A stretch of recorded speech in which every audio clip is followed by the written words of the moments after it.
አድማጮች እየተከታተላችሁት ያለው ዋሽንግተን ዲሲ ከሚገኘው ኢሳት ሬዲዮም የሚተላለፍላችሁን ስርጭት ነው። young people are being killed by this guy. Fuck you. This guy. He's a criminal. Fuck you. He's a criminal. Fuck you. Security, call the police now. አድማጮቻችን እየተከታተላችሁት ያለው ዋሽንግተን ዲሲ ከሚገኘው ኢሳት ሬዲዮ የሚተላለፍላችሁን ስርጭት ነው።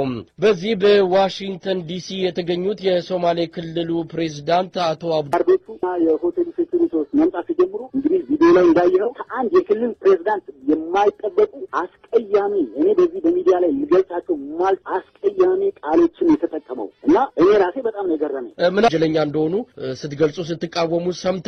ምናልባት ለሬዲዮ የሚመጥን ወይም ደግሞ ለመገናኛ ብዙሃን የሚመጥን አይደለም። እሳቸው ለእናንተ ሲሰጡት የነበረው ምላሽ ከኢትዮጵያ ባህልም አንፃር ተገቢ ያልሆነ አስነዋሪ ቃላት ነበር ካፋቸው ሲወጣ የነበረው። ይሄን እንግዲህ በሌላ መልኩ ኢትዮጵያ ሕዝብ የሚሰማበት ሊሆን ይችላል። እኛ በኢሳት ኤዲቶሪያል ፖሊሲ ይሄን ነገር ልናስተናግድ ባለመቻላችን ለጊዜው ለአድማጮቻችን እሳቸው ምን እንደተናገሩ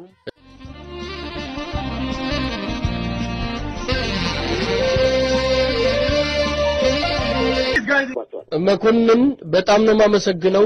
እንግዲህ እንዳልከውም ይሄ በኢሳት በኩል የተወሰነ ደረጃ ድምጹን ለመቀነስ ሞክረን ልናሰማው እንችል ይሆናል እንጂ አጠቃላይ እሳቸው የሰጡት ምላሽ ከኢትዮጵያ ባህል አንፃር ተገቢ አይደለም፣ አስነዋሪ ስለሆነ ልናልፈው ይችላል። አንተም በጣም አመሰግናለሁ። እኔም በጣም አመሰግናለሁ።